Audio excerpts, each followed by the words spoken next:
Welcome to Intro to Station Training.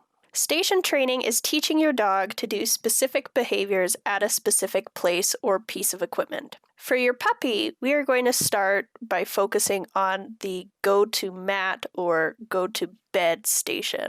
This station is used to create a sort of off switch with our dogs. Their job at this station is to just hang out and chill. It may seem silly to think of doing nothing as a job, but it actually takes quite a bit of self-control for the dogs, especially young ones. We will also be using this station later on to teach more advanced training concepts, as well as building impulse control. The end behavior we are going for is the dog can be sent to the station and they will automatically lay down and stay there until released. Some common uses for this station are teaching your dog to hang out while you are eating or making food, when people come to the door, settling in between turns during training, having your dog hang out quietly while you are watching TV, hanging out at a dog-friendly patio, or even relaxing in the waiting room at the vet. But there are so many more creative ways people use this behavior. Pretty much any time you need your dog to just stay put, you can use this station. When you're picking out your mat or bed, it's a good idea to pick something that is portable. A yoga mat, a kennel pad, a towel, or a bath mat are all great options. Having a portable station allows you to move it anywhere in your house or take it on the road with you. You can also have a designated bed in places you often ask your dog to use this station, and you don't need to limit yourself to one object. You can give all their different mats, beds, or places different names if you'd like, but the training is the same. Some people like to use an elevated bed, ottoman, or chair because it's really clear to the dog if they are on or off the station.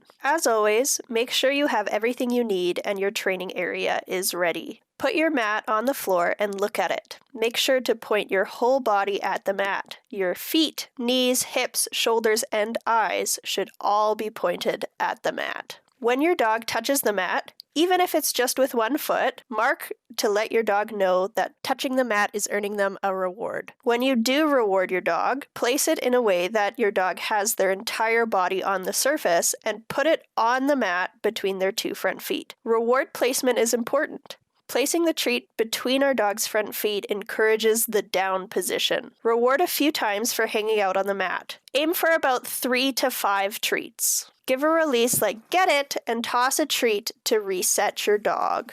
With this station, we want to build value for being on the mat or bed, and we can do that by giving them multiple rewards on the mat before releasing the dog. Don't try to cue it down. Eventually, we want it to be automatic. Marking when the dog touches the station teaches them the act of touching it is earning them their reward. Then we are using our reward placement to show the dog what the final behavior looks like. Dogs want to be where cookies happen. If cookies happen on the mat in a down, then that's where the dog will want to be. As your dog gets better at targeting the mat, wait to mark until they put 2 feet on their mat. Then once they are offering 2 feet consistently, wait till they put all 4 feet before you mark and reward. After they get the hang of that, try delaying your mark until after they offer you the down. Whenever your dog offers you a step more than you were previously rewarding, give them a jackpot. Give them a few treats all in a row and a lot of praise. Don't be afraid to go back a few steps if your dog starts getting frustrated or confused. Always use your reward placement to show the dog what the final behavior looks like, but change where you mark. That's it for this lesson. Don't be afraid to take small steps towards your final goal and really break this behavior down for your dog.